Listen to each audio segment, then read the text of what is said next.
Cure for Boredom tonight marks the final episode of Season 2, a season defined by ambition, chaos, technical issues, and the bold decision to never fix any of them. And now, two guys who were snubbed for the new podcast Golden Globe nomination. Here are your hosts, Jim and Steve. That is true. We're back. I feel like we were snubbed. We were snubbed. If there was snubbing to be had, I'm sure we would have been snubbed. I mean, we're not an Amy Poehler or a Will Arnett, but No. But we have some moments. we do have some moments. We have some moments. They have not appreciated you. They have not appreciated the show until they've experienced a feel-good story that you were going to try not to shit on, because Now, isn't that's one of my favorite things. Well, isn't the Golden Globes, isn't that the foreign press? Foreign press, yes. The Hollywood Foreign Press. I mean, unless they're from Belarus, True. we're not. I mean, we get plenty of international traction. We do. Don't quite think they're getting into that little section. I seem to have frozen, Steve. I froze. You? I froze. I was talking and I was not moving. It was like, oh, ventriloquism at its finest. Well, Anyways, we'll have to complain. Maybe get a refund on this month. well, you can see I'm. This is a Sunday night. The NFL games were some NFL games for this weekend, and my Niners came through, keeping up my hope for the number one seed. 42-38. They hold on by the skin of their teeth, beat the Bears. So yeah. The Bears. The Bears got beat. Beat down. It was crazy. In fact, first quarter, like 21-21 in the first quarter. It was like, I was like, oh God, who's going to have the ball last? They're going to win. And Bears had the ball last and got down to the last play, and 4 seconds to go. Incomplete pass in the end zone. Game over. So yeah, Niners win. It's the last week. Can I ask you that? We got one more week. One more week. For one more week? Okay. One more week. Niners play for the number one seed at home against the Seahawks. Seahawks right now have a 1-game lead, but if the Niners beat them, they have the tiebreak, and they'll be the number one seed. We'll see. And if they were to win, Super Bowl's also at Levi's, so they could potentially have their last 5 games at home, literally at their home. Mm-hmm. So we'll see. But anyways, so this is gonna be This team was for dead recently. They were. I'm shocked that I'm having this conversation with anybody that the Niners are even in the playoffs. That would have been an afterthought after all these guys they had go down out for the year. Purdy was out for like 8 games. Kittle was out for like 8 games. Yeah, it's crazy. So Bosa's out. How is we're like mid vacation? Both of us are like mid vacation. Yeah. How's it going? Good. In fact, we just had Christmas, and I will show you my Christmas gift. I'm going to change hats because my kids hooked me up. Oh, that's an Oakley hat too. It's an solid. Oakley hat. One size fits all, extra large. The Cure for Boredom hat. So dude, your kid, they don't listen though. Your kids are digging the show. They just don't listen. They don't listen. They know they like that I have a something to do, and they encourage me to keep doing it, whether they listen or not. But yeah, they got this. They did the cups a couple years ago, or last year. Last year. Yeah. Yeah, we haven't been doing this that long ago. It's up there on the shelf back there. Yeah, there it is. There it is. Yeah. God damn! Look at that! Damn near. Once I tried to dial it in, I couldn't point. But you're there. There, yeah. That's called experience, Steve. Experience. That's just like, hey, how many times we said it's over that way? I mean that way. And there's a storm front moving in. Right. I'm going to point at you now. So like, how many times we've done that? I can't figure it out. Anyways, yeah. So I got the hat. It was a nice little surprise. I actually had a great Christmas. I usually don't care about gifts, but I got some really cool gifts this year. Yeah, I was happy. I got probably the cheapest gift I got, but my mom got me one of those Vacuum sealers for food. Oh yeah. Oh my god! I had leftover prime rib from dinner. Vacuum sealed those extra pieces. I had like 6 pieces of prime rib. Vacuum sealed those babies. In fact, I said, oh, I try this. I dropped it in some like simmering water, like did a little sous vide on it. Actually, worked out very well. Anyways, I was going to town. I was like finding all kind of leftovers, deli meats, vegetables. I was vacuum sealing, and it's one of those things that just got the gun. You just put the thing, suck, done. You just zip it tight, reusable, washable packages. The plastic, it's awesome. It was like everything's sealed. Yeah, seals it up, airtight. Airtight. It's awesome. So vacuum, it's like vacuum packed. It's awesome. I can't believe it. So like when I freeze meat or no airs inside. So that was cool. I got an espresso machine. At a Keurig, and every time I visit my daughter, she has an espresso machine. I was just like, oh, this is so fucking cool. And all of a sudden I got one. I was like, yeah. So yeah, I was pretty happy. Got some cool stuff. Yeah, dude. Dude, my kid actually got me something cool. Yeah. And it was, she made it, kind of, in a way. Yeah. So she found a Purple Rain out at nice Target or somewhere. It's like purple vinyl. So she got a frame and framed it because she knows I won't listen to it. Sure. But she got you'll display it up. Album, yeah, and she framed it up. I was like, nice. She knows how much. She goes, I know you really like that album. I go, well, yeah, it's only like one of the greatest albums ever made. Right. But, it's like, yeah, it's fucking cool. Pretty and then cool. Otherwise, because I'm impossible to shop for, because sure. Gift cards, get you some Lego stuff and tools, stuff like that. I got all kinds of things. Go little things. Little things are nice, dude. I got some, yeah, things, dude. It's I told you I was driving. Yes, Phoenix. Mm-hmm. Yeah, how'd that go? Well, I have a long, I don't want to call it cherished, but it's a well-documented history of flight delays. Yes, you have. Delta is not your friend. Well, for some reason. This was Alaska.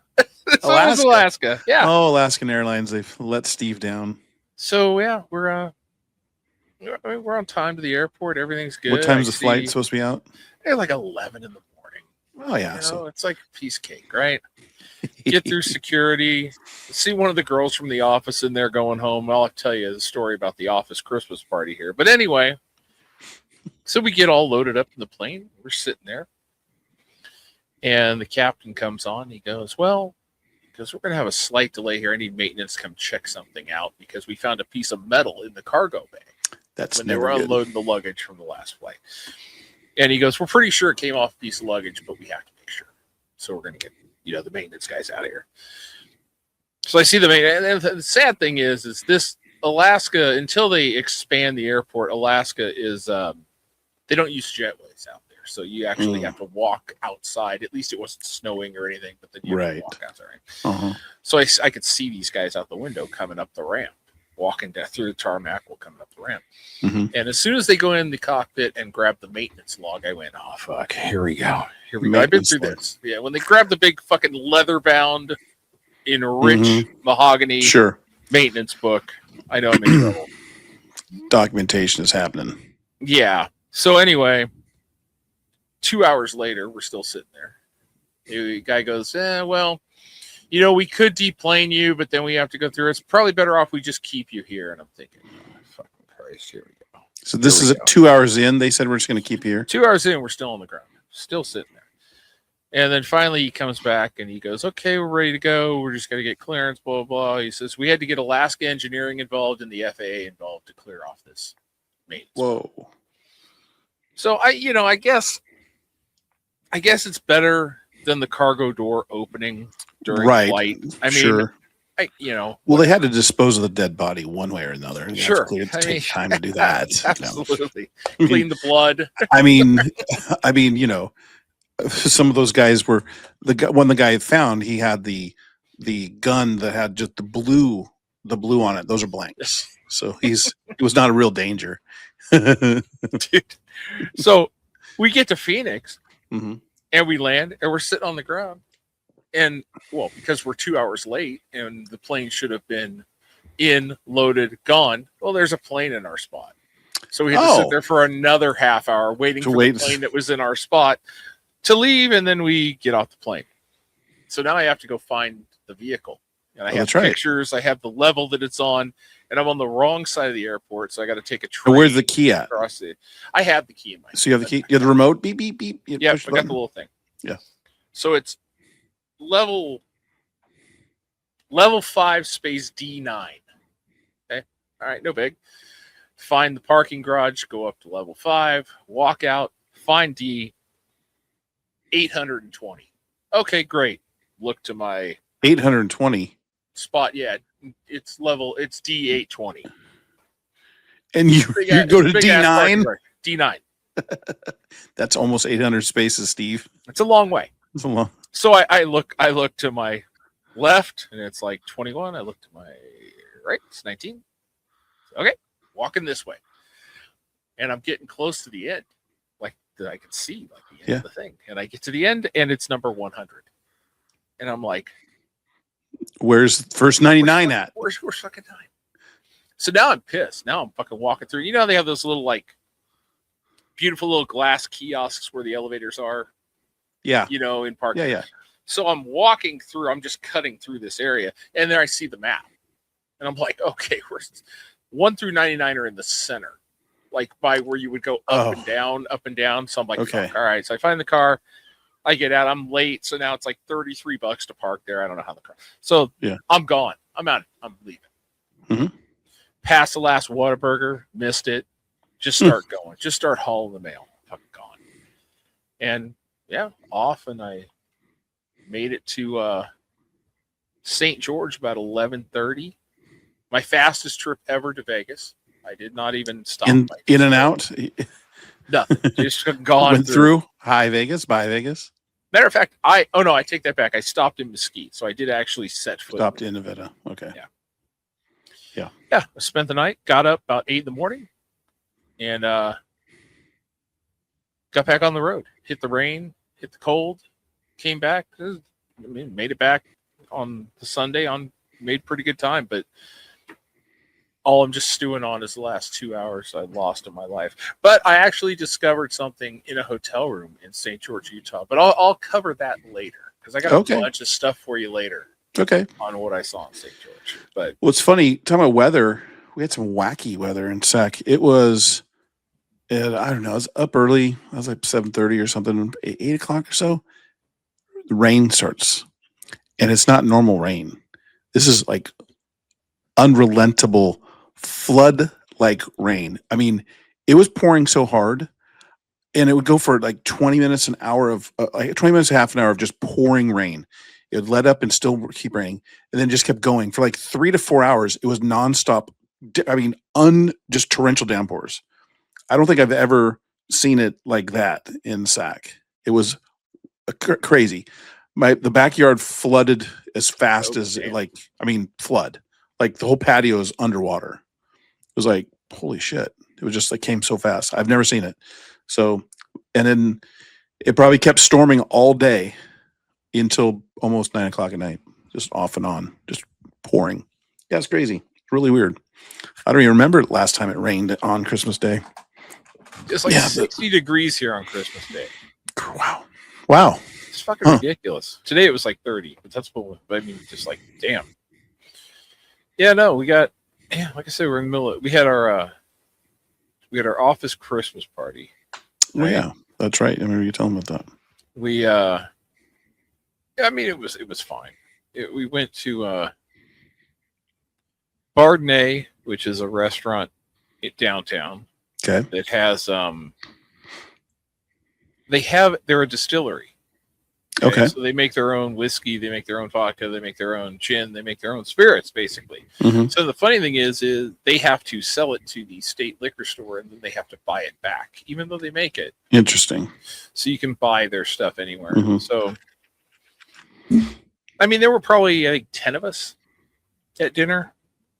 And we roll through and we're sitting like at kind of a regular table, and then there's like a high top table near us. Okay. Mm-hmm. And we were just sitting there chit chatting. There's a guy just standing up at the high top tables behind us, and then all of a sudden, like 8 people come in. And just to give you it's about a block from the arena, which is attached to the hotel, which is where the Washington State was staying for the Potato Bowl. So the whole team was in there. Got it. And Utah was somewhere else in town. And I guess Washington State's been going through some shit. Like their coach either got fired or quit or left or whatever, and they had a new coach coming in.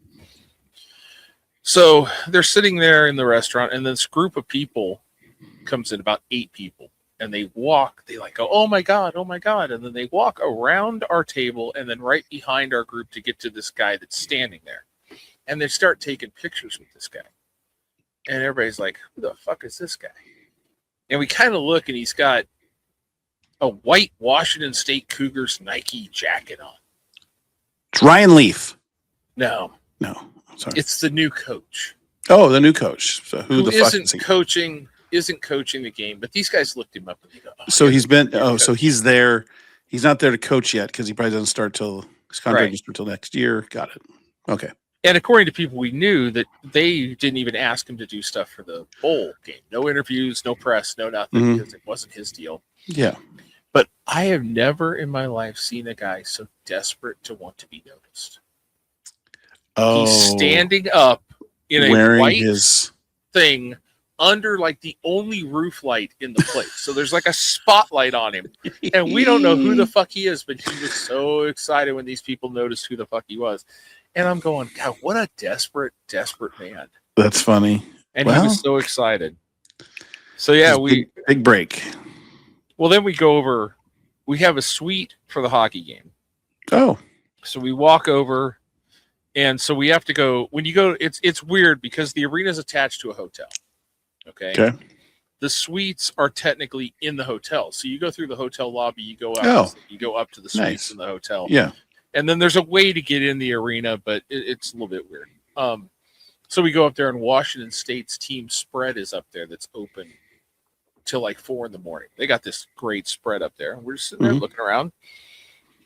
So we get up to the suite, and we're checking everything out. It's a pretty good hockey game. Hockey's always fun to watch live, even if it's, whatever level it is. For sure. And so then I had to pick up our bookkeeper because she only has one eye, so she can't drive at night. So she's in charge of the money. She misses things on the left a lot, but that's another story. Well, so she used the company card to pay for dinner. 10 of us, I think it ran about $4.50 with tip and everything. I had a fantastic cocktail there, and I know how much you appreciate cocktails. I do. You know me. You appreciate it so much, I actually took a picture of what it was. Ah. I took a picture of the menu. And even the waitress was very impressed with my drink choice.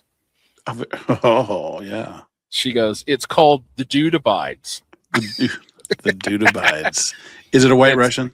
It's Bardenay coffee liqueur, Bardenay vodka, chai, and almond milk. And it was fan-fucking-tastic. So it was a White Russian. Basically, yeah, a fancy lad White Russian. I like it. And was it good? It was really good. Nice. So then we go to the game, and we have suite service. So they start ordering buckets of beverages and, a couple snacks, like some pretzels and some popcorn and shit. And on the way back, she goes, those fucking kids. And I was like, what? She goes, what do you think 10 people at a suite just buying alcohol, pretzels, and popcorn? Granted, we spent $4.50 on for you guys dinner. Yeah. What would you guess? Well, how much booze are we talking about? We've got basically there were beers? 6 or 7 people, maybe 8 people drinking, kids in their 20s. And it was beers. It was like beers and fucking. Realistically, like Coors Lights and High Noons, and I would think if there's 10 of you, if there was 3 apiece, if I'm being 3 apiece, that's 30 beers are probably I would say your tab's $500. They spent $1,000. The tab was supposed to be $500. That was all it was supposed to be. They spent Because the $1,000 beers on probably it. come out to like $15 a piece. Yeah, dude. That's like, rip. oh, so she's fucking pissed. So yeah, it was kind of an interesting night. It was a good, I mean, decent hockey game. And then the ECHL went out on strike. Did they really? Yeah. Oh, It wow. went out on strike for a whole 2 days. Ah, And it was kind of interesting to keep an eye on because everybody, like, they called up a bunch of guys mhm. just to be on the practice squad. So they didn't have to sit around and do nothing. Right. So, like, there were a lot of NHL minor league transactions to get guys out of the ECHL and get them going the other way. So, yeah. Yeah. But, yeah, so we spent a big to-do. That was the freaking office Christmas party was outstanding. Yeah, I don't have so much of an office Christmas party anymore since I'm all by myself at home working. Mhm. So I don't. And don't I have those hate anymore. that shit. I wouldn't have gone if it wasn't a hockey game. Yeah. If there's no hockey game involved, it probably wouldn't have gone. No, I mean that's there's worse things you get it done. That's for sure. So that's good. Well, and I also sent you a text that I'm going to another hockey game in January. Yes, I'm objectively jealous. Yeah. I bought the ticket to go see the Shoresy Classic in Vancouver, British Columbia. That is a solid purchase. Plane ticket booked, hotel booked, rental car booked. Wow, you're dialed. So like my plan is I'm going to leave like very early on Sunday morning. Get the car, drive around Seattle for a little bit on Sunday, then drive up to Bingham, Washington, Mm-hmm. which is like hour and a half out of town, and then drive an hour and a half in the next morning into Vancouver, watch the game, drive back, then drive back to the airport early in the morning on Tuesday. So where do you fly into? Seattle. So fly to Seattle, drive across the border. Yep. So never been to Canada. I have all my Nice. stuff in order. We'll see what I've happens. been once, and ours was on that cruise, the Alaskan cruise. We stopped in. Oh yeah. What city did we stop in? Anyway, it's nice. Victoria. I mean, I've done a Mexican border crossing, which is an absolute fucking fiasco.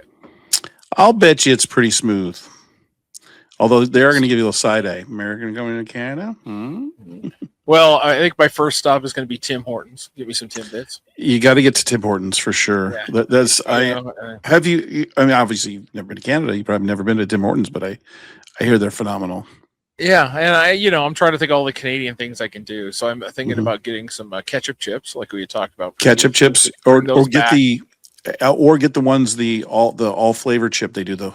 All dressed, yeah. All Get dressed. some of those. I think I'll go to a Those. Canadian Tire because I mean Canadian- that's a big There one. you go. You might as well grab some maple syrup while you're there.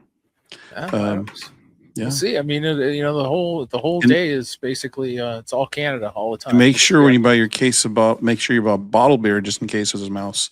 You get a free case of beer. And I told you I bought the last seat in the front row. Yes, that's So- incredible, dude. That's like, yeah, that's awesome. It was the only single seat. It was the only front row seat left was a single, and I'm like, well, great, I'm a single. And then I was We're gonna like, have to look for. We're gonna have to. You're not staying the night in Canada, though, are you? No, Hmm. I am not. Going Does it back say to- they would have like highlights of the game on the local news? Yeah, I don't know. We'll have to, gonna I'll have to see if take you can some find yourself on YouTube TV. videos or something. Yeah, we'll see what happens. See if get some good pictures and bring them back. And see Yeah, there's what got to be happens. some Shoresy YouTube stuff out there. Speaking of, Yeah. I watched episodes 1 and 2. How? I don't want to. Oh, you illegal son of a bitch! No, I don't. What is that? Let's see. It's this guy. Huh? Pirate. He's a pirate. This guy right here's a pirate. Oh, he's a pirate. So Pirate. I gotcha. Point that out. So So if I you were did- I talking did Toad, watch- you wouldn't say the word pirate, but I get it. I know, but I was trying to point at a pirate. And So far first so reaction? good. So far so good. I don't want to give anything up. No, you shouldn't. But February is when I don't want to can get. I expect don't. get it I don't want to legally. give. Oh, the only thing I'll give up to you is the long clip of the masturbation. Scene Yes. is the first thing you see The very first, in first episode. Season 5, episode 1. Nice. That's the first part of the show. Kind of scenes, that I get that would be the thing they'd show because a lot of shows do that. I mean, it's setting up okay. We'll see how it goes. It's always I'm always worried. I started watching old Ted Lasso again this week, and there's some good stuff out there. I did watch the F1 movie. And what'd you think? It is F1's Days of Thunder. Yeah, it was good. Exactly it was. Right. I'm not gonna lie. It was good. But I mean, the similarities were like. I mean, Bruckheimer did the fucking thing. I know he did. And Hans Zimmer did the score. Yep. And I mean, even the line where he goes, "Remember me?" It was right out of Days of Thunder. It really was. I remember me. Yeah. I mean, it was good. It was good. It was, and honestly, it's the exact same movie 30 years later. It's like, hey, who's the biggest star we can get to drive a race car? Oh, Tom Cruise. Now, who's the biggest star we can get to drive a race car? Brad Pitt. Okay, perfect. It's fucking. I mean, it's the same fucking movie. And honestly, the way the NASCAR stars of the time were integrated into the movie, they were integrated into the F1 movie the exact same way. Exactly the same way, yeah. I mean, even the way they did the racing and how they had the cameos when they'd walking through. Yeah, I mean, it was. Yep. Yeah, we'll see if it works. I mean, well, I got it for the for the common fan, or I should say the not so common fan like myself, that's not really to watching it that much yet. It makes me want to watch it. And I mean, it wasn't the movie that pushed me over. I mean, you talking about it and showing me stuff has convinced me that I want to start watching it, paying attention. And good news. Good news is my F1 TV subscription got canceled because no one in the States now can subscribe to F1 TV. Because the new home of Apple is Apple TV for the next 5 years, and they're going to give you everything. Mm-hmm. Everything you could ever want and more. And you're gonna have to pay for it? No, it's part of your Apple TV subscription. It's part of the subscription. This is what they learned from their MLS debacle. Mm-hmm.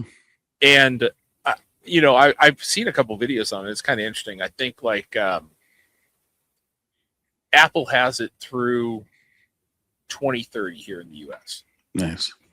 Which coincides with a lot of other of the F1's international broadcast deals ending, and the amount of folks that are Apple integrated, the percentage in the US is small compared to their worldwide reach as far as hardware. So evidently it sounds like they're going to make a play for the international or the worldwide broadcast rights in 2030. So we'll see. Nice. We will see, but yeah, you'll have a ton of stuff, and they were saying like the first year there probably won't be a whole lot of innovation, but there probably will be in the second year, like stuff they can once do they on get your behind. phone, like you'll be able to watch races totally different on your phone, and do all these other things. The thing that I want to watch that I can't see is the classic races, like F1 TV used to have like everything back to like the 70s. Really, like you could watch Jackie Stewart racing. Nice, and that was. Yeah, I mean that was cool. That was it. Yeah, yeah. So I mean, yeah, get excited. I mean, it was good. But yeah, it was good. It was fine and good. It was a very interesting movie. Well, it's funny. Like since I've been on vacation all last week, and I literally Christmas fell on a Thursday this year. I lost all track of time. Yeah. Days. I don't know what day I was on, whatever is happening. Just like my days were just like I was doing nothing, like off, relaxing, hanging out with the kids, doing stuff. And did see a movie. Oh, wasn't it? Wait, go ahead. Sure, go ahead. No, please. Hold on. I gotta find it now. Oh no. Oh no. Oh no. No. Oh no. So I did see a movie. And in a world where movies never end, one man dares to watch them all. armed with nothing but a Regal Unlimited pass and questionable taste, he enters the theater again and again and again. This summer, this fall, this Tuesday matinee, Jim is back. This is Jim at the Movies. Yes. I did Best travel I to can the do for movies. music. It's Sorry. perfect. It's perfect. Without getting sued. I like it. It was dramatic. It was touching. I had all the feels. Anyways, so I did travel the movie, and this is a movie that I was not anticipating watching.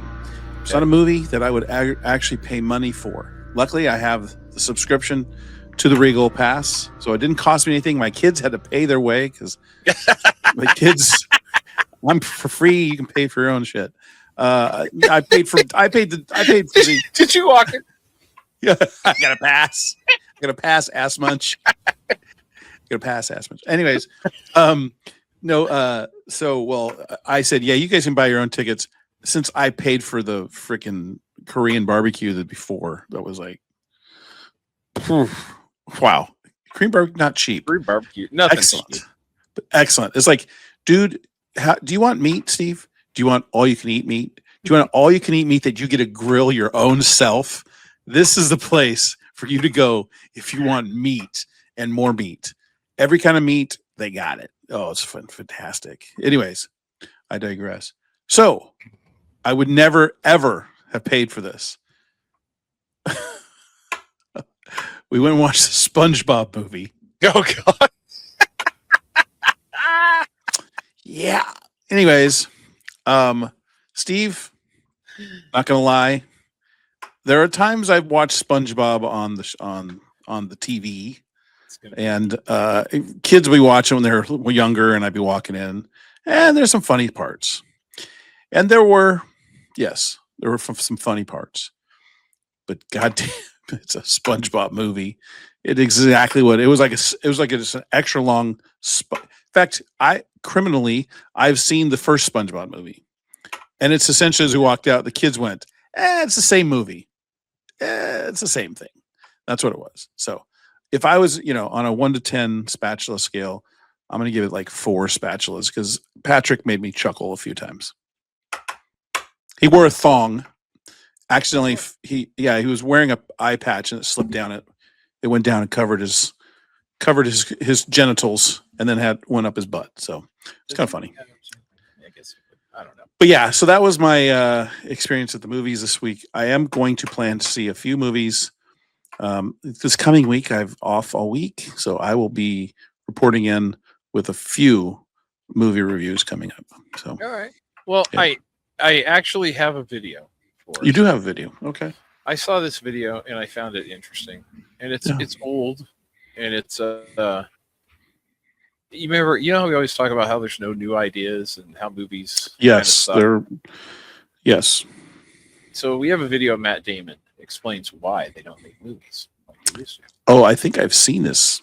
Oh, have you? I think I have. Scenario lots of viewers can relate to is sitting on the couch on a Friday night, going through the streaming services, cycling through the movies, and thinking to themselves, they're not making movies for me anymore. As somebody who's been intimately involved in movie making for 30 years, what are the macro Hollywood conditions behind that sentiment?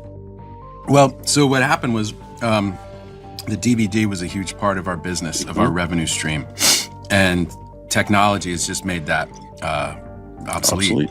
And so the movies that we used to make, you could afford to not make all of your money when it played in the theater because you knew you had the DVD coming behind the release, and 6 months later you'd get a whole nother chunk. It would be like reopening the movie almost. And when that went away, that changed the type of movies that we could make. I did this movie Behind the Candelabra, and I talked to a studio executive who explained it was a $25 million movie. I would have to put that much into print and advertising, right, to market it, what we call P&A. So I'd have to put that in P&A. So now I'm in $50 million. I have to split everything I get with the exhibitor, right, the people who own the movie theaters. So I would have to make $100 million before I got into profit. And the idea of making $100 million on a story about like this love affair between these two people, yeah, I love everyone in the movie, but that's suddenly a massive gamble. in a way that it wasn't in the 1990s when they were making all those kind of movies, the kind of movies that I loved and the kind of movies that were my bread and butter. I saw that a while back, and yes, and funny, I have an add-on to that makes me laugh, because for Christmas this year, my oldest daughter Amber gave my youngest daughter Marissa a DVD. There's a movie when she was a child that she loved, and she's always watched it every year, and she couldn't find it on digitally. It's a dumb, I don't know if it was Disney, but it's a dumb kids movie. It's called Snow Globe, like a thing that's inside the snow globe comes alive. It's like a princess or whatever. So it was like my daughter's like favorite movie when she was a little girl. So Amber finds the DVD and gives it to Marissa for Christmas. And Marissa's like, she's laughing, hilariously laughing, like, "Oh my God, you found it." And she's like, "I don't have a DVD player. How the hell am I going to watch it?" And I was just like, that made me laugh. And that right there reminded me of what that has. It's like, who has a DVD player? It's like crazy. People, not anymore. And DVDs are just not, because it comes out digitally. It's like the technology is not there. And I get it. When he was talking about that, they could make their money back, make more profit with DVD sales. Yeah. I mean, some movies and that's the thing is, that's why I think I don't necessarily gravitate. There's a couple movies that I would like to go see in theaters, but unless it's like guaranteed to be an Oscar talk or a $500 million movie off the jump, they're not making it. So like even shit that we quote all the time, like I don't think like Anchorman wouldn't get made today. Step Brothers wouldn't get made today. I mean, all this stuff is Anchorman's going to get made today because it was a huge box office success. Now there's but would it ever got greenlit though? Not now. Like, not if you introduce that. I mean, maybe if you have a star like I mean, you have a big name star attached. And the other thing is, I think that type of movie is going to possibly be made because I don't think there's a huge budget. I mean, I guess there is. You're talking about a star that big. There's going to be huge money to the star. But like, I'm thinking about like the movies that are like the comic book movies. It's probably making them. It probably costs them $300 to $400 million to make, right? Sure. But they're going to make it at the box office. They're going to make it worldwide. So that's where that. But you're right, though. There are movies that are made, and I think what happens is now the ones that are going for Oscars, the old so-called Oscar movies, they're making them for $5-10 million bucks. Bigger stars are taking pay cuts because this is their chance to win an Oscar, and they'll make these small amount of movies that are going to show up for Oscars. That's it. And they're good movies, but some of these movies that became classic movies that would never be made today. You're right. There were just no chance they're going to be making movies. But the only thing they can do is rehash old stuff that worked before, and let's remake and do something. There's no original ideas. When I was flipping through, picking up F1 on Apple TV, I saw Running Man is available already. I was like, holy shit. It comes out fast. It comes out digitally fast now. 4 weeks, sometimes 6 weeks, it's back. It's out. It's insane. I don't know how. I mean, I guess theater operators do okay, but I mean, if they get like, the next big movie, it's going to be on like 12 of their 15 screens. That's it. Wall to wall for 2 weeks, and then they cut it in half. And then that's the thing is, I'm looking at, and one of the movies I wanted to go see, it's only been out for like a month, and it's in one theater on one screen per day now. Yeah. One showing, the Predator movie. Because I heard it's pretty good. I wanted to go watch it, but I don't think I'm going to be able to because it's just it plays like 9:50 at night once. Yeah. Like, what the hell? It's crazy. Yeah, I saw that and I was just like, I was like, I get it. It makes sense. I mean, because again, there hasn't been. I'm honestly more excited for some video games that are coming out than I am for some movies. Like, there's a Wolverine video game coming out. Yeah, awesome. My son showed it to me. Dude, it's unreal. I mean, Grand Theft Auto is going to be probably the biggest thing next year. Right. It's I don't know. I was. But yeah, Well, I was blown away. And like I said, I think this is our chance. I think if we work hard in 26, I think we can get our game off the ground. I think we can get whatever our sport is. We got our shot. Hold on. I'm going to tell you. Okay. I'm going to go back to the St. George story. So it's 2 a.m. and I didn't bring my Apple TV because I wasn't going to be in there that long. So usually I bring it with me. I set it up in the hotel. I watch my shit. Right. Mm-hmm. So I'm watching ESPN in the middle of the night, 2 a.m. Okay. And I see this comes on and I'm riveted. You want to see a real life video game player? That is it. And are those pillows? This is it's the PFC pillow fight. Yeah, it's the pillow fight championship. Oh my God. This is a high-scoring round. This is a rock and Joker. Steve. Wow, the Joker with a couple of headshots. He's blocking well too. Anyways, Steve, I can understand. Oh, the toying. Oh, this is incredible, Steve. I feel like I could compete in this. I kicked my sister's ass so many times. I have a lot of experience. Oh, this is incredible. Oh, what was that? The double hop? Wow. Both players very defensive here in the final 30 incredible. Seconds. Blocking every shot. Can you imagine if you got knocked out in the pillow fight? I was looking for a knockout afterwards to see if I could find. Do they ever is there ever like a George Brett moment when they go and check the bag, check the pillow?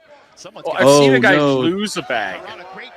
I saw a guy something's in there. Like some guy's got a lock in there or something. Look at the bag is sponsored by Dr. Pepper. That's so great. I cannot believe this is actually this is. So I'm just are they outside? Are they? Where are they? Dude, I don't know. These are all different ones. The one I saw was. I mean, it's some kind of like a small arena. It looks like. So, honestly, when you started showing this and I saw pillows, I was like, I honestly was like, this is like in like Slovakia, right? This is like in some small country in Eastern Europe. That's this is American. Unbelievable. Oh no. Yeah, we definitely got our league off the ground. We're going to be equally competitive. So then I'm riveted. I'm like, okay, well, what's coming on? What do we got next? Okay, I'm thinking, God, this has got to be good, right? Underwater chess. Underwater chess. Freestyle the underwater chess has arrived in South Africa. Have you seen the debut, the chess boxing? Diving freestyle chess competition. Chess boxing. We have to look if you look for it. They box like for a round, then they play chess. Gathered on the rooftop, and then they keep boxing and they play. It's like they alternate between playing chess and box at the same time. Holding their breath, creating a unique mix. So yeah, this deal is freestyle underwater chess. You only have as far as you can hold your breath. You got to make a move. Earning the chance to face the current diving chess world. So, if you're a good speed chess player, that's the sport for you. Yeah, so that's what's on after. So then now my TikTok. Where are you finding this? Well, it's showing up on my TikTok because now I your have logarithms. Like all kinds of stuff. So I've got like now the crazy stuff starts showing up. Okay, and this basically looks like small people playing hockey, but it's not. These people are full sized. Okay. Whoa! It's like huge. What's going on in this? What kind of hockey is this? This is called bandy. Bandy. Bandy. Look at the size of the goals. Yeah. We're talking 90 minutes of skating? It's like soccer length. Well, it's like soccer style goal. It's like a soccer style goal, soccer size field, like ice of. How many is it? Like 11 on 11? I got no idea. I didn't get that deep into it. I think it might be like soccer. That's not round. It's a round puck. It's not a puck. It's like a round. Yeah, the first time I saw it, I was like, "Oh, look, these kids are playing hockey," and then I realized, "Oh no, those are grown ass men." It's called Bandy, huh? Bandy. Unbelievable. Huh. That's crazy. What country is this in? Germany? Finland, Sweden. Oh, yeah. That's Germany, Russia, Okay. or Russia. Love those. A lot of Euros. Wow. There's a lot of white jerseys out there. That's a lot of people on that. That's like a soccer game, hockey. That's crazy. So then I got one more for you. Oh, bring it on. It keeps getting better. This is I can't pronounce it. It's called like my best guess is okay. Kill the volume. You really don't need the music. It's sort of like handball. There's that net thing, like that pitch back in the middle. Okay. What are they trying to do? And the guys are guarding around that ring. Okay. And this guy has to throw it off that ring, but they can't step in there. And if the guys catch it, it's kind of like a dodgeball deal in a way, because those guys are all guarding that arc. So as he throws it off of that little pitchback thing, if they catch it dude's out. Got it. But they can't touch inside the ring. So they have to jump from outside of the ring. Right. And that's what they do. They fake like they're going to hit it, and all the guys guard one side, and he throws it to him, and he's got to try to throw it and get past these guys. Oh, yeah. Yeah. This is called like Chakuk or something. Chachuki or some shit. Oh, they're doing it on both sides. They can just score on both. Like the blue team was going to shoot it on one side. They threw it down the other side. And yeah, dude. The wild shit that's starting to come up. So that's what I'm saying. I think our little deal is I think it could be happening. Because this shit is getting on TV. Yeah, exactly. We got to have to get face non-contact inspired in the 70s by a Swiss biologist. I'm looking for a pronunciation. I do not accept cookies. That's wild. Chukball. Something interesting. Like but yeah, so this is what I'm watching in the hotel. Not this, but I was watching the pillow fights in the underwater chest in the hotel. Absolutely insane. And then all this other stuff starts rolling into my feed, and I'm like, I think we're onto something, dude. I think we're really onto something. Well, not to go back and forth here, but I need to show you something. I don't know if you saw. You might have seen it. Go back to movies. Did you see this? Back and forth structure? We're going back. Yeah, I know, right? Touche. Anyways, did you by chance see this?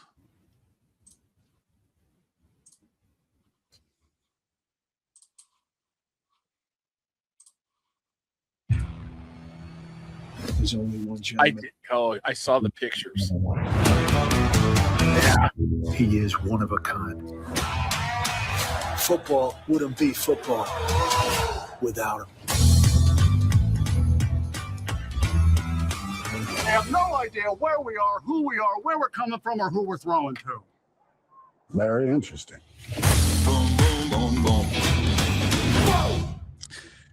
So I don't know if by chance this is going to be a good movie or not.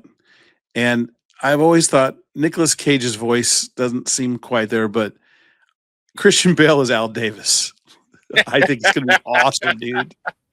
Like, he said one thing and he sounded like Al Davis, and I was like, holy fuck, he is Al Davis. I think this is how they got him to do this is how he got to do the Spider-Man noir thing. Because they said, hey, we need you to play. Yeah. I was like, honestly, they if they just had Frank Caliendo as John Madden, they could put him in that wig and he'd be perfect. It's just, but I wouldn't, put him on a box. I wouldn't watch that. I know. I watch Nick Cage as John. It's going to be interesting. It's going to be interesting, and I don't know. As soon as if he gets that first boom right, boom, you got that kind of thing, then we're in business. But if he like, you think he's like, hey, the whole Nick Cage sound, I'm like, he did have the shape of John Madden down though. He did. They got him in the, like, walking out with the that always remind me of like Bill King used to like John Madden be on the sideline. Oh my God, the fat man's going crazy. He called him the fat man. Just so good. I was just like, I just loved hearing that. But yeah, it's fucking funny. By the way, I gotta ask. Yeah. Here, I'm gonna just play it. But you kind of were cutting out. So our shitty thing. Did you play the Christmas songs? I did. They were less impressed as I was. They were like, yeah, AI, yeah, okay. Like, really? So they were less impressed. I was like, huh. And my kids are like, AI sucks. AI, I don't like anything AI. I'm like, okay. Can't do anything about that. Whatever. I was like, yeah, but I agreed, but it's kind of, I'm not profiting off of this. We're not using it to take advantage of anything, making anybody celebrities. We're not interpreting anything else. We're just having fun with it. And yeah, but they were just like, yeah, it just sounds like any AI music I've heard. Oh no! I was like, so it was kind of a whimper. Yeah, Dan liked it. He did. He texted us and told us. Oh, he commented too, but he picked his ones he liked. Well, I've been commissioned by Dan to write a song, and I've been working on them. I ran out of credits, but yes. Is he gonna do a Kasumnas softball song for him? Yeah. He gave me a word salad of stuff, and I threw it into ChatGPT, and it wrote a nice little song. Nice. And the only problem is, I told him I'd bring him on when we. We have it. Sure, for sure. But we have to. I had to find a way to get the song folks to pronounce. I had to ask him, how do you pronounce the river? The river? Yeah. What school's he at? Kasumnas River. Kasumnas. That's what you're going with. Kasumnas. Okay. Yeah, Kasumnas. Because he had it as Kasumnas. Well, I've never called it Kasumnas. Kasumnas, but I could be. Yeah, I don't know, but I asked him. I sent it back. I said, "Well, how do you pronounce it? What's like the current pronunciation?" I said, "This is," and I kind of hyphenetically spelled it because I can't get AI to say it properly. So I may just have to go to CRC. But it's actually one of there's one that's pretty good already. It's called Hawks Up. Hawks Up. Mm-hmm. Yeah, I think you're safe with CRC. Well, I don't know. We'll try them on, see how they like them. All right, I like it. It's always fun fucking with that thing. Yeah, for sure. I may actually have to spend some money because I really want to get a video for a couple of songs too. So, a couple of our AI songs. Why do the kids hate AI? Are they worried? They know it's coming to take their jobs. You know what they mentioned? If they said anybody under 30 thinks AI is evil. It is. It's something weird. I don't know. I was like, yeah. Oh, really? Well, I mean, I don't dispute. I think it's kind of fun, but again, AI. I think AI used that it will. I mean, they've already showed it's one going to take away jobs. Two, it's going to increase the cost of shit.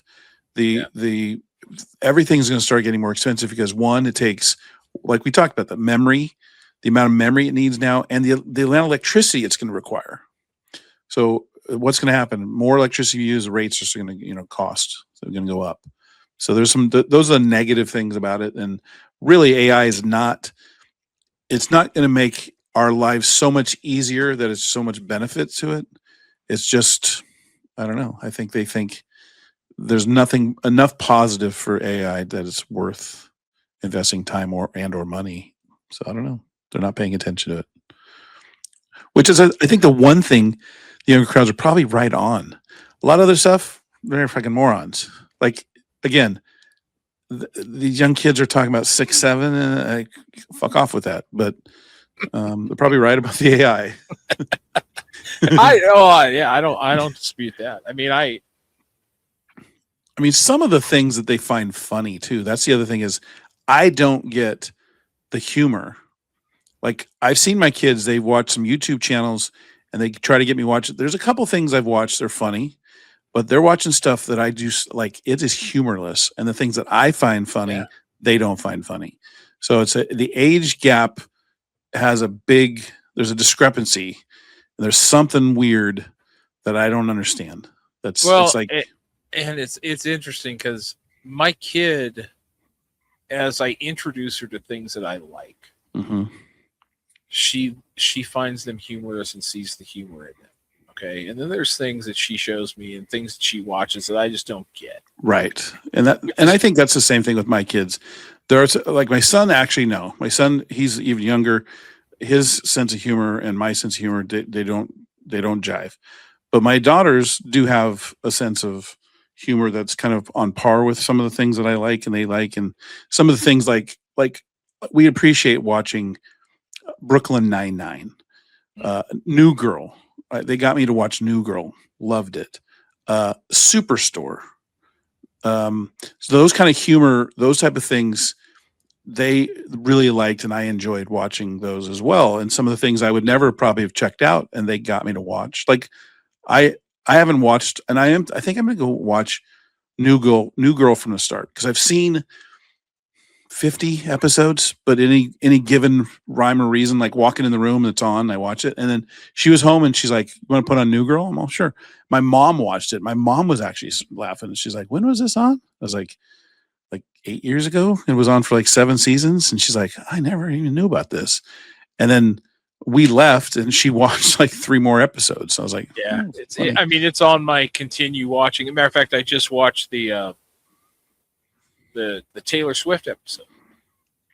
I've never seen that episode, so I'm looking forward to watching that. Sorry. So there's certain episodes I've seen. No, I knew she was on. But my mom was like, she saw the one when it was the last season, and Jess and Nick were going to get there. It was before they're getting married, and Rob Reiner and Jamie Lee Curtis showed up, and my mom's like, "Oh my gosh, Rob Reiner was, was kind of in the news and all that." She's like, "Oh my god, he was the dad in that." I was like, "Yeah, it's kind of."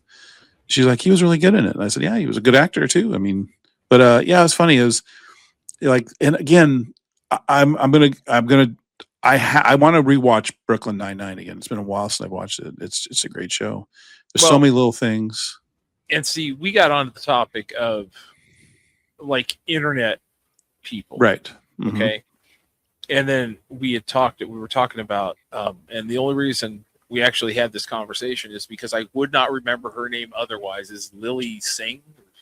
Yeah. Oh, yeah. I never found her funny at all. I never found her funny, but then NBC gives her gave her a show. I know. Okay, it bombed, was though. Absolutely terrible. Yeah, and it didn't last.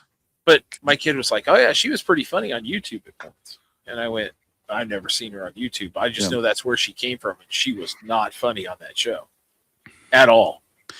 Well, it's funny, this whole thing of like, okay, you know how I like Survivor. And I saw at the end of the season for Survivor, they show the kind of preview for the 50th season, all returning players. And I'm telling you, if there's a time that I think Survivor jumps the shark, it's this 50th season. Because they have all these people coming back. Some of the players I recognize, some I don't even remember, and that's kind of fun. And I'm thinking, and they're saying they're putting the show in the fans' hands. The fans are voting on stuff that's going to happen. And they show the first half of this preview. It's kind of competitions, and it's looking pretty good. And it's kind of, yeah, that's pretty interesting. And then one of the contestants says something that I literally was like half paying attention. I went, huh? When the guy goes, "You're telling me," like he's on the beach, he's standing there and they're recording, and he says, "You're telling me that my Survivor game is in the hands of Jimmy Fallon?" Now, wait a second. Wait a second. Then they show some country western, Zach Brown. Have you heard of Zach Brown? Yeah. They show him on the beach carrying something. Oh, God. Now he's there. And then they show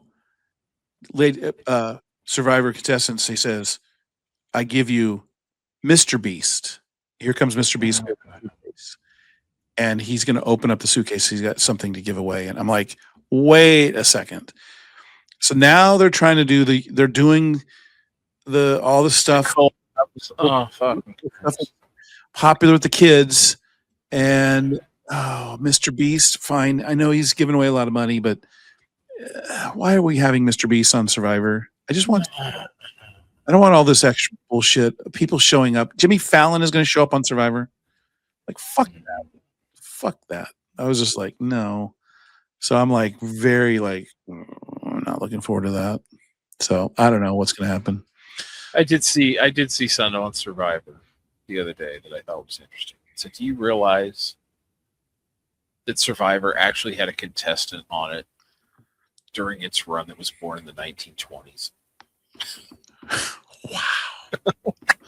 Well, yeah, that dude, old dude Rudy in the first season. That's who it was. He was like an old retired Navy guy. Yeah, he was born in the 1920s. It was so funny was he was like this old homophobic dude, and then he found out Richard's gay, and he was just like, I don't know, this guy, he's a, and they became best friends. Hey, Survivor to me is did a lot of stuff that broke through.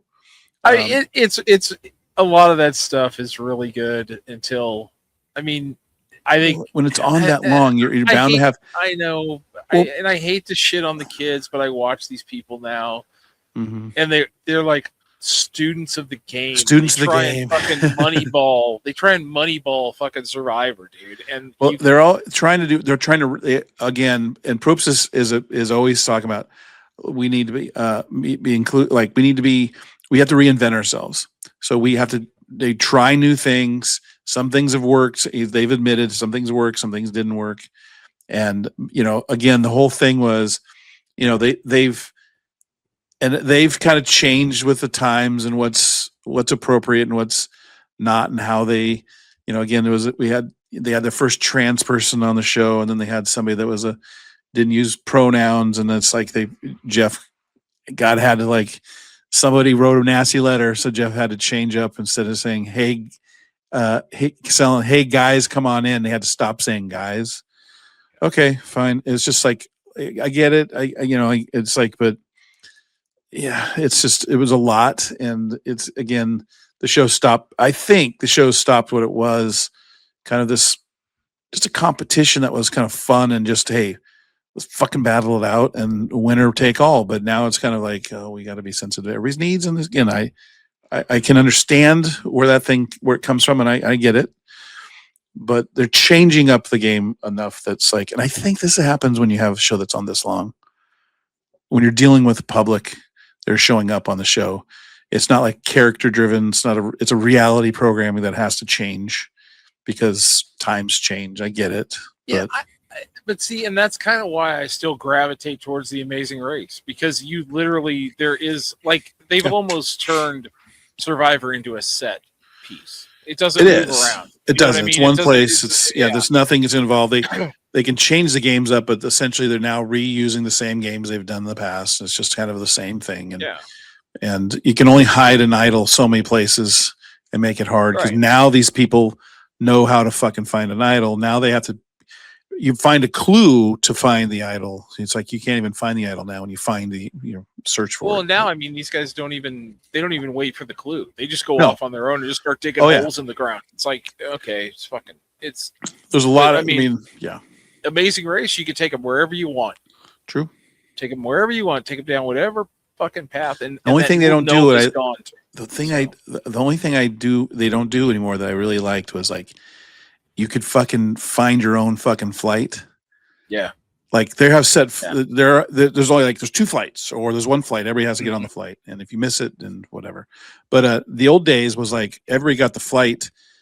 And then some guys like, you know what? We can fly to they fly to another country and then fly from there to somewhere else. And then they can beat, the other team has a layover and they can beat the other teams to a spot. And it was like, just get your ass to that city however you can, whether it took 3 flights or 2 or 1. You can take a later flight to beat.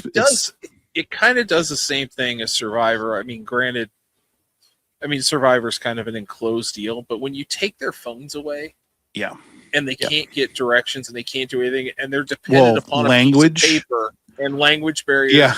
And they used to always run to the internet cafe, travel agents, and try and book shit. Sure. Because they couldn't just book a flight over their phone. Right. And I love that piece of it. It's funny to watch people have to be resourceful. Well, the other thing is the best part is when you take that technology away from people and they have to depend on a map that someone handed them. Holy shit. Yeah. That's a whole nother luxury that these people didn't even realize, that reading a map, like some of these people probably at the age they've never even picked up a map. Yeah. I mean, everything was GPS since they've been driving. Well, right. Okay. Or how about driving on the just driving a stick? Always love that. Oh, they jump in the car. Do you know how to drive a stick? No, I've never driven a stick. I'm like, oh, that's gonna be good. So my phone plan starts over on the 19th every month. Everything gets reset on the 19th. Okay. I got shut off from data about 200 miles from home. Why? Well, I'm calling. I have text and phone, but I have no data, so my GPS stopped working, and I'm getting the things in this truck that's telling me, hey, you have 50 miles to go till you run out of gas. And I'm like, okay, well, there's got to be a gas station coming up. And you can't check. I can't search. I can't see where the nearest one is. And wait, I ended up getting gas with, it said 6 miles to empty. Wow, that's pushing it. That's pushing it right there. I knew I was close.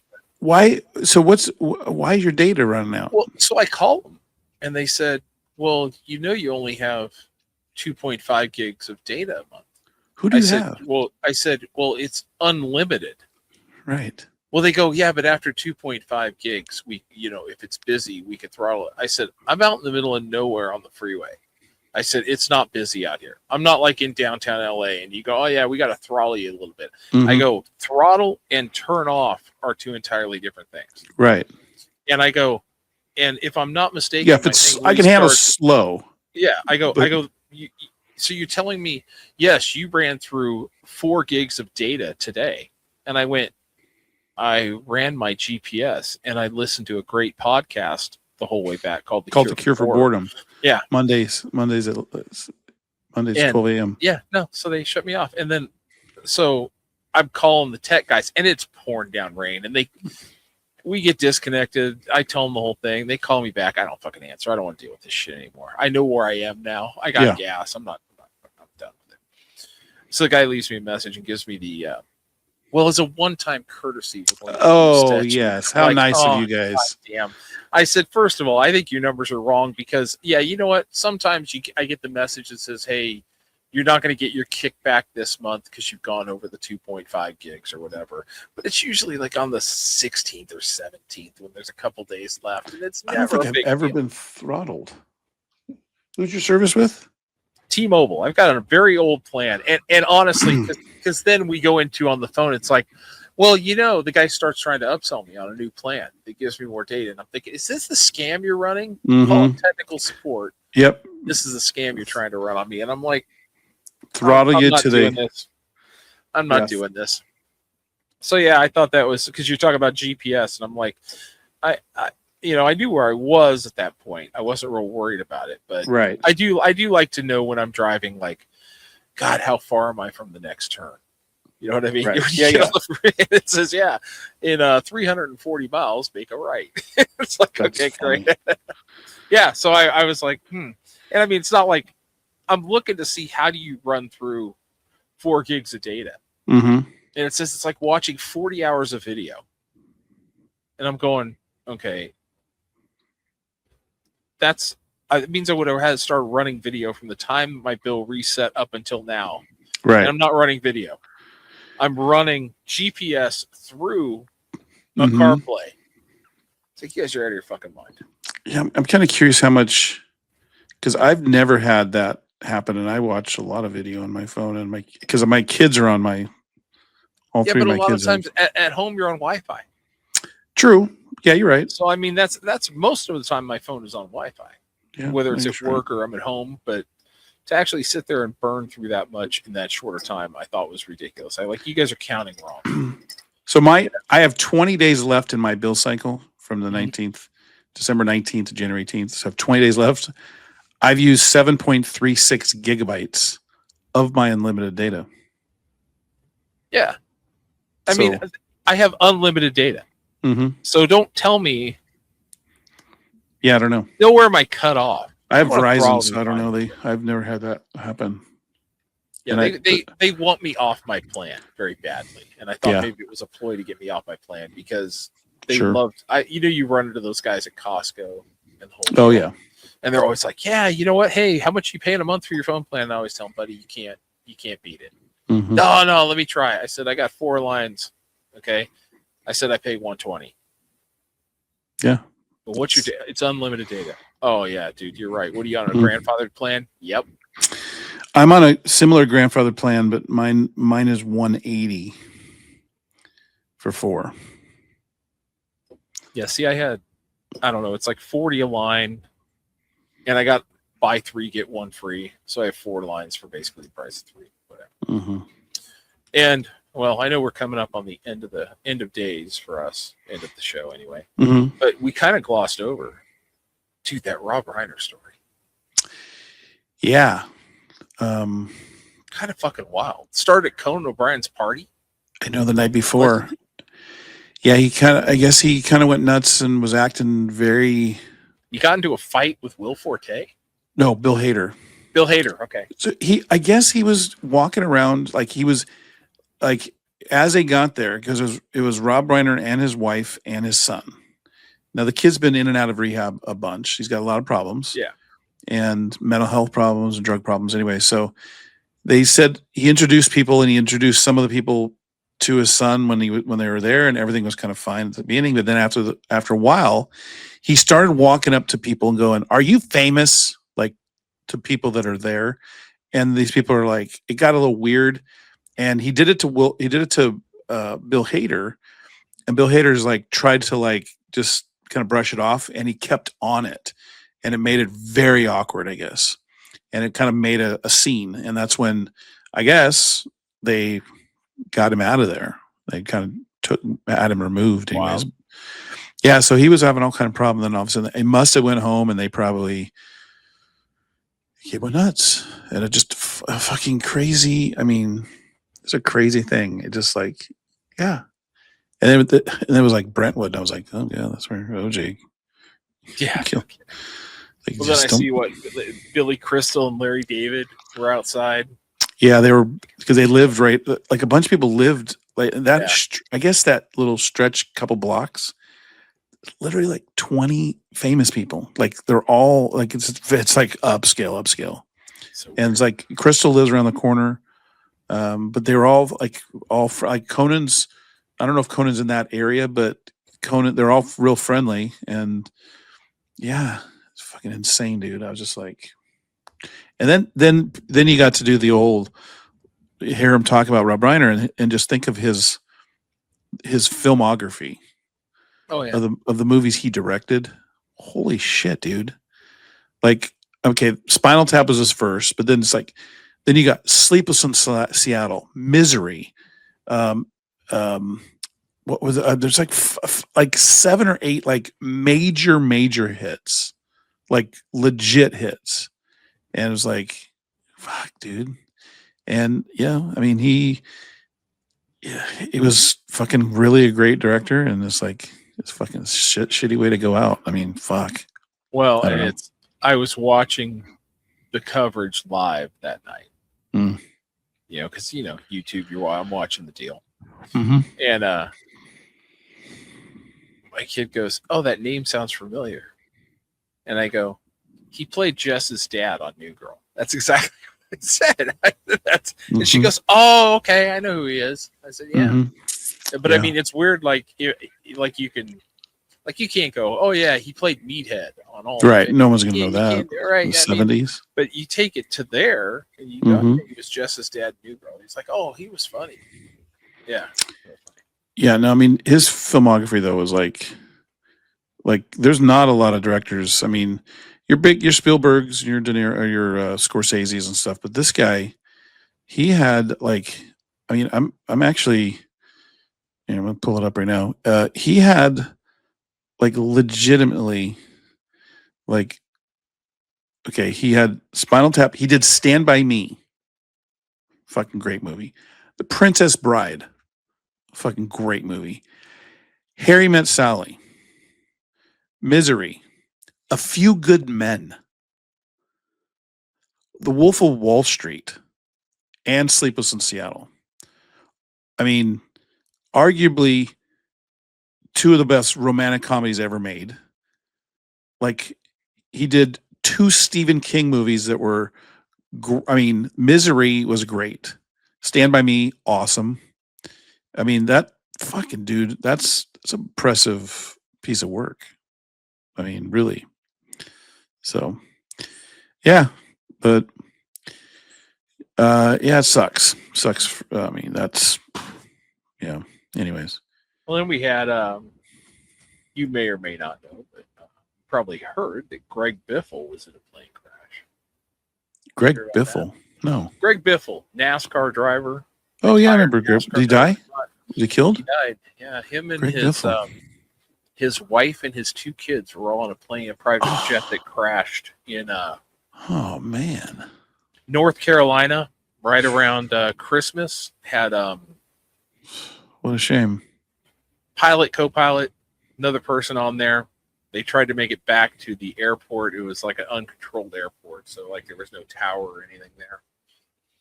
Yeah, and like engine problems or weather or what? They're still piecing it together, but there's some stuff on there. But Greg Biffle, good guy, quality guy, good race car driver. But he wasn't rated for that plane. He wasn't flying that plane.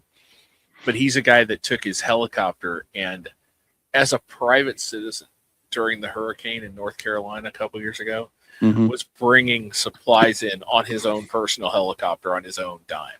Yeah. And he was actually going to visit, I don't know if you've heard of Cletus McFarland. That's not his real name, but that's his pseudonym. He's a big YouTuber who's actually raced in some NASCAR races, but he's going down there. He does a lot of charity stuff, a lot of good work, good guy, and it's that's kind of fucking sad. But yeah, it is. There's another good guy that didn't make it. But sucks the whole family too. That's crazy. Yeah, I know. Took down his wife. He had 2 kids, one from a previous marriage.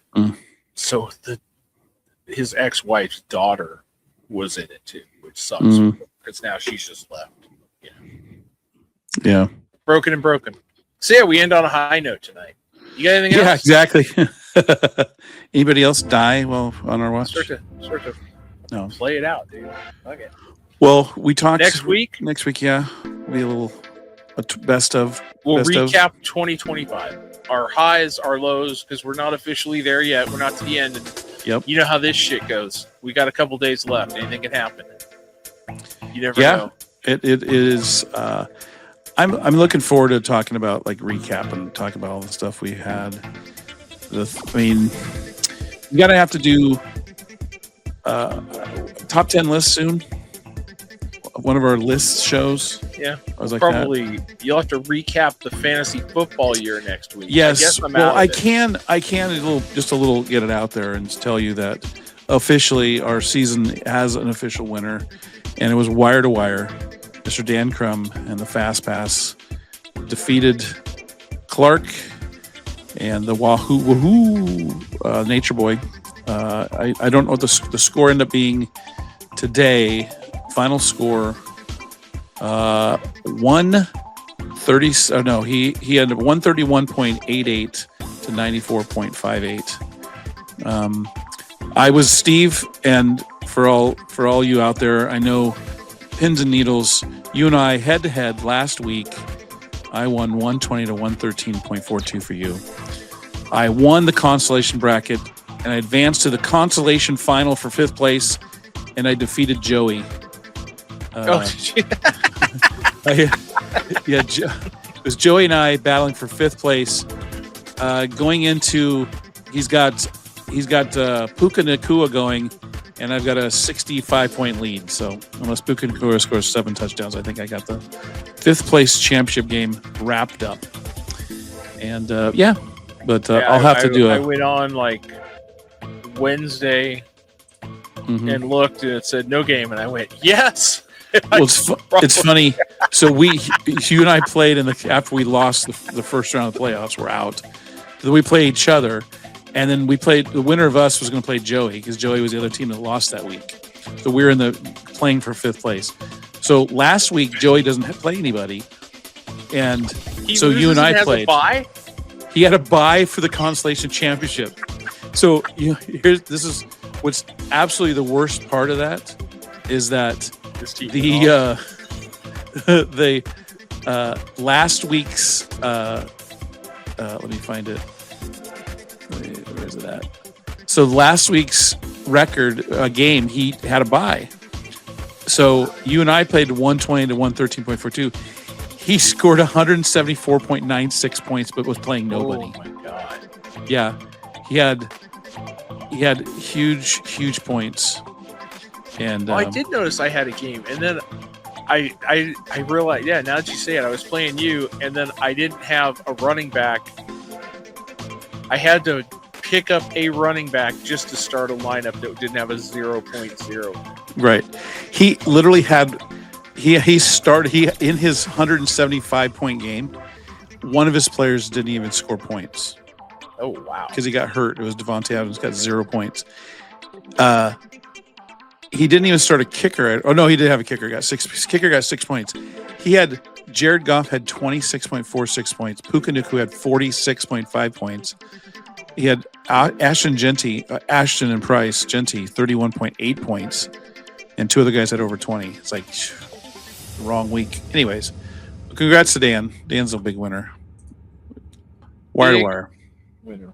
Big winner. So, anyways, I don't know if I had everything. Yeah, no, I got nothing else. Okay, well, let's wrap this up till next week, buddy. Sadly, happy season 2, end of season 2. Yes, end of season 2. We made it. We are on season 3. We're on to season 3. It's crazy. It's pretty cool. Still doing it. We're still doing this. Anyways, so sadly, from a podcaster's point of view, with great power comes great boringness. And with that, I tip my cure for boredom hat to you, sir, and I bid you adieu. Rachel. Nice hat, by the way. You've survived another week of the Cure for Boredom. Fair warning, we'll return next Monday, whether you're ready or not. In the meantime, hydrate, stretch, and maybe schedule that mental health appointment you've been avoiding. We'll see you soon, unfortunately. You're a rude bitch. All right. See ya. Bye-bye.